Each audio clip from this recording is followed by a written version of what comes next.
I just drove to Coronado and I'm going to paint Coronado with gouache. I think that's how you say it.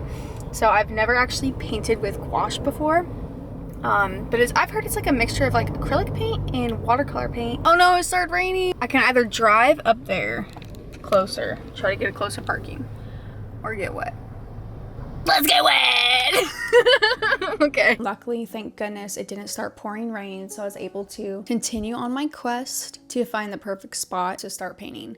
When I walked a little further down, I saw this watering hole fountain, and I thought, wow, that'd be perfect to sit there. And that's when I realized, you know, after sitting down and opening my paints, I got really nervous about painting on the fountain. So I just sat behind that little bench because it felt safe. And it felt like no one could really see me, and I was able to kind of separate from like being watched painting out in public. I don't think I was so afraid that I was like painting in front of people. I think it was more so that I had this like I had the camera with me.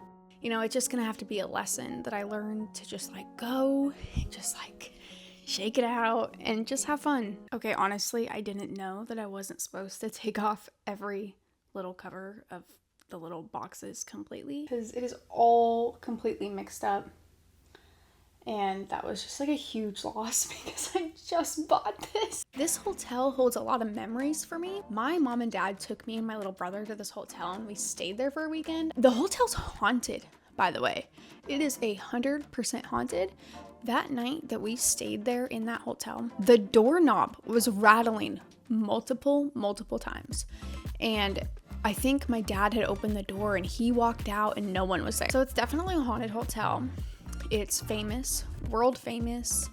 Marilyn Monroe has stayed there. So many celebrities and people have stayed there. It's just a really amazing hotel. The architecture of this hotel is honestly breathtaking. Like you're stepping back in time. And that's what I think makes these old hotels really magical, is you feel like you're in like a movie of sorts, because there's so many secret like passages and like the shops. So these are the shops. They're little, I think they're like secret. I don't think everyone really knows about them unless you go looking for them.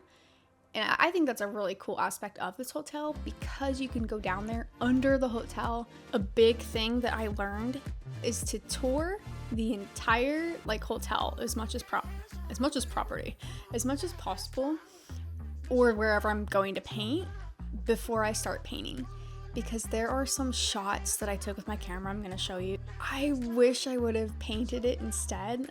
I literally think I painted like the back corner of the hotel that never gets photographed, which actually might end up being kind of cool because it's like a part of the hotel that isn't widely painted or seen. But luckily I took pictures, and maybe I'll go back and paint them at a later time. This was my first time trying gouache. This was my first time trying painting in public. This is my first time trying painting in public with my camera. So my like little brains fairies were like freaking out. Like too much fairy dust on everything I was doing, and I was a little bit scatterbrained, and I don't think I was as prepared as I would have liked to be, but if I would have waited till I was actually ready to try this, I would have never done it. And I've been really trying to push myself to get out and like do what I want to do and paint out in public. So sorry it's all scrambled out there like a bunch of eggs, but I'm doing my best. I think that's the good thing about painting, is you don't have to be perfect. You can sketch whatever you want and just put paint on as you please. Painting and creating is not for perfectionism, in my opinion, because there is no perfect way to paint any painting. Only it's up to the artist what perfect is to them individually. And so I think that is what's really beautiful about painting and about artwork, is that the artist sees a vision for what they want to create, and then they do it. So anyone else can look at my painting and say, wow, that was absolutely terrible. I can't believe you drove all the way to Coronado and painted the Hotel Del Coronado that terribly. And I'd say, you know, at least I got off my couch and went and tried something new, right?